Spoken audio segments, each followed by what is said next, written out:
Hey, everybody, this is Evan Lazar, and you are listening to the Patriots Beat podcast powered by the CLNS Media Podcast Network. And I am joined, as always, with my partner in crime, Alex Barth from 98.5. Alex, another week, another quarterback carousel rumor, or rumors, I should say. Yeah, Sounds to me like the Philadelphia Eagles asking price for Carson Wentz is so astronomical at the moment that it's holding up that entire trade negotiation. So that domino hasn't fallen yet.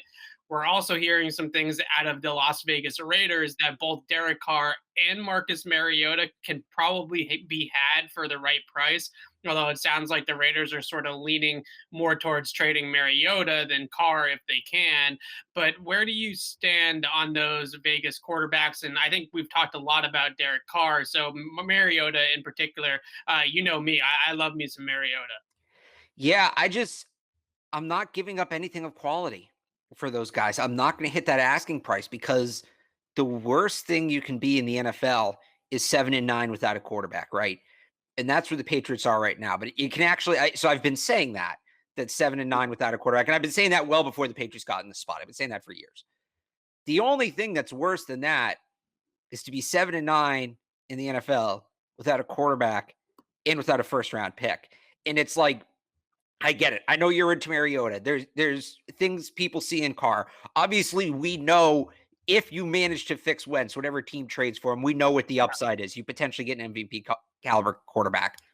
But the flip side of that is there's a reason these guys are available. And Sure. it's because they haven't been effective in recent years, or in some cases ever in their careers. And their reputation at this point is just based off of hype. So if you make that move and it doesn't pan out, which quarterback is difficult with any of these guys, the likelihood is the move doesn't pan out, whether it's Carr, whether it's Mariota, whether it's Wentz.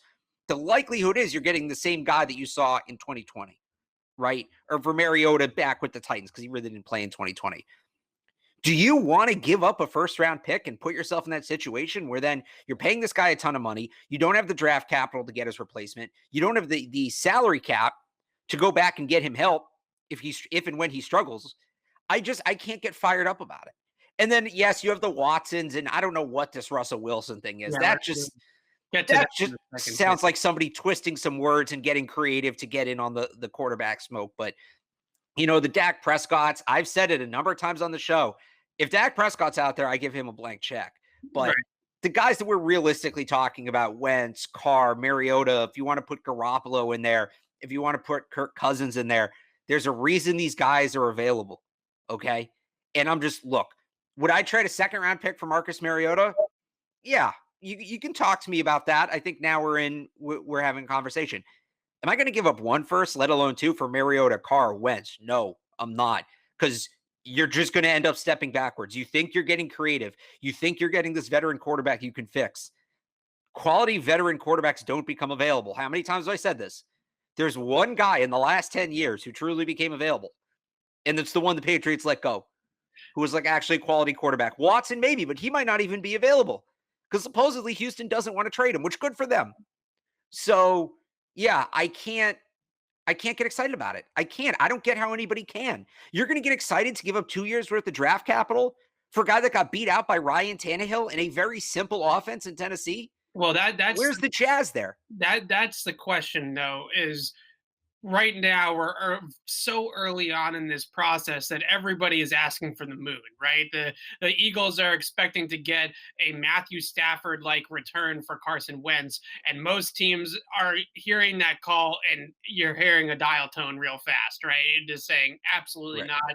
This is absurd. That's definitely not going to happen for Carson Wentz based off of what we saw last year, based off of the contract. So right now, teams like the Raiders, teams like the Eagles are asking for the moon for their quarterback. So the question is can a team like the Patriots, who are never desperate and never jump at the first move and never are over aggressive necessarily in the market, slow play this to the point where maybe you get into free agency a little bit, maybe you get into the draft a little bit, and we're opening day 2 and the Patriots end up flipping one of their second or third round picks for Marcus Mariota because the Raiders are all in on Derek Carr. They drafted a wide receiver again, or whatever.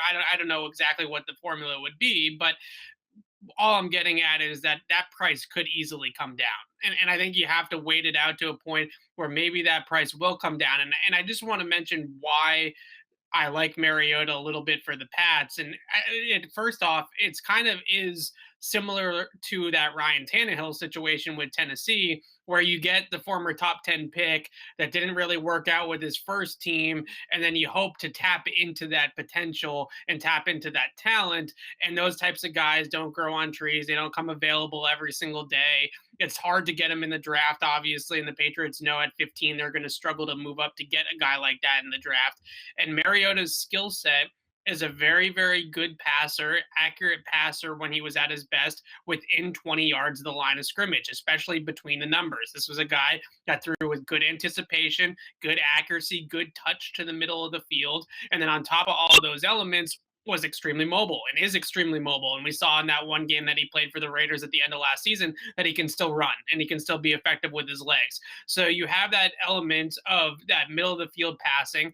And in a lot of ways, I would say as a passer, just strictly from an arm talent standpoint and just a cerebral standpoint, he throws the ball and acts a lot like Jimmy Garoppolo in that sense, but he can move.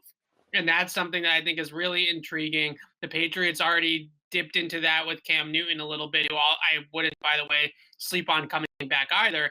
But with Mariota, I think that you have that sort of double edged potential of, okay, you can run some of the package stuff that you did with Cam Newton, some of the quarterback design runs, some of the read option plays, but more so you have a more accurate and consistent thrower of the football where you like to attack the defense, because the Patriots are not a team that wants to stress outside the numbers throws down the field. You know, that's not their offense. So I think Mariota can thrive in their offense and can run around a little bit and use his legs too. So that is an intriguing quality. And really with the Tennessee Titans, it was his confidence that waned, right? This is a guy that was a second overall pick in the draft. The team brings in Ryan Tannehill, another top 10 pick. And we saw it even in the start of camp when we were all down there for Titans Patriots joint practices that off season, that season going in, they were very, very close. And at times it definitely looked like Ryan Tannehill was the better quarterback down there that week of practice. And a lot of it was confidence, pocket poise, ability to kind of just hold the ball behind his offensive line. And this was in practice when he's wearing the red non-contact jersey, right? So that was the alarming thing about Mariota, is that he was shying away from pressure and kind of not confident in the pocket and sort of had happy feet in the pocket, even when nobody was going to hit him. And that definitely came to fruition in the game itself. What's the asking price? What's the deal that gets it done? I think a second round pick is as rich as it could possibly get. Maybe the Patriots could get him for, now they would never do this because we've talked about this before, that they're not going to trade that Brady pick and make one player into the Brady pick because of the pressure on it. But maybe they could use one of their compensatory picks in the draft that they're going to get from Brady and Kyle Van Noy and Jamie Collins, which is basically just a free draft pick because the losses in free agency, to move for Mariota. And I don't think if you make that move, the only move that you make. I think that's one move that you make, and maybe you get a young guy in here as well to kind of stack on top of him. And hopefully out of those two players, you come out of camp with a solid starting quarterback. Yeah, I don't know, because okay, first off, you're basic, and you just admitted Mariota didn't look good in those practices you saw him, and he didn't look good in the last couple years in Tennessee. You're basically saying you're willing to ignore all of that for half of one game as a backup last season. And also, I know football is Titans. You know, it's not just what he was doing last year with the Raiders as a backup. I think a lot of it also is the fact that for the first couple of seasons, no, he was not this dynamic downfield thrower that created a ton of big plays, but he was an accurate passer, and then the metrics kind of shake that out, that he was an above average accurate passer in terms of what he was doing down the field. And like I mentioned, his sweet spot is right between the numbers, on those between the numbers anticipatory accurate type of throws that the Patriots like to run, the seams, the crossers, the different style of option routes that maybe you want to run inside the formation. Those are all things that Mariota did really comfortably for the Titans for multiple seasons of starting there. He just didn't have that dynamic arm talent where he was making those wow plays down the field like a Patrick Mahomes or an Aaron Rodgers or something like that.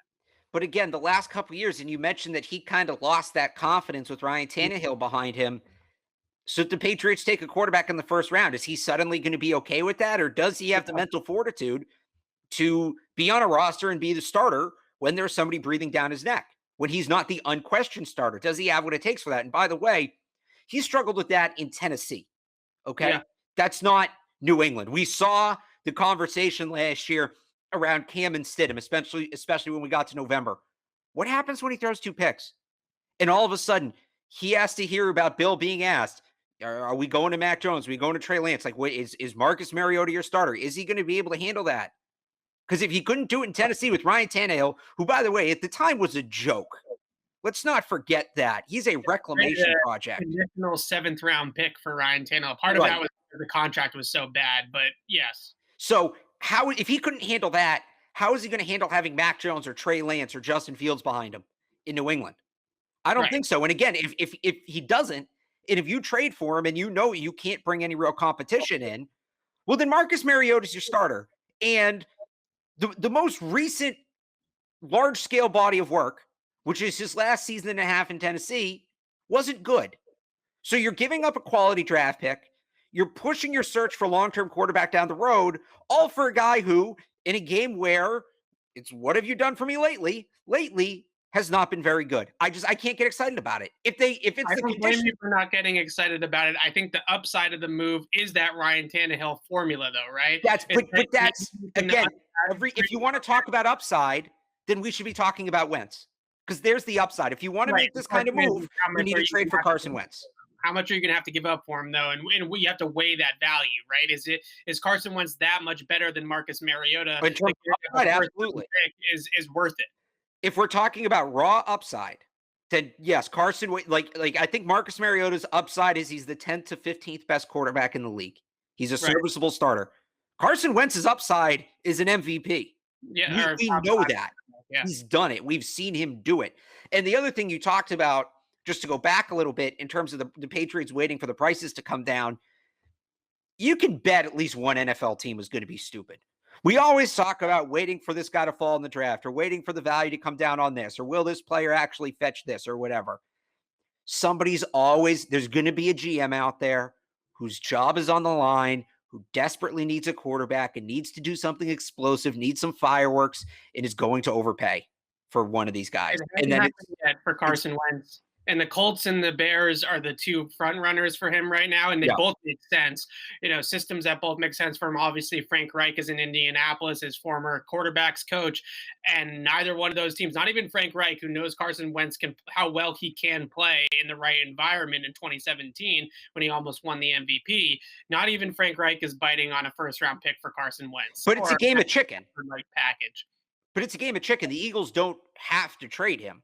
So, push comes to shove, like nobody's biting on that first round pick right now, but that's how the stuff works. The price might not go down. It's just a game of chicken.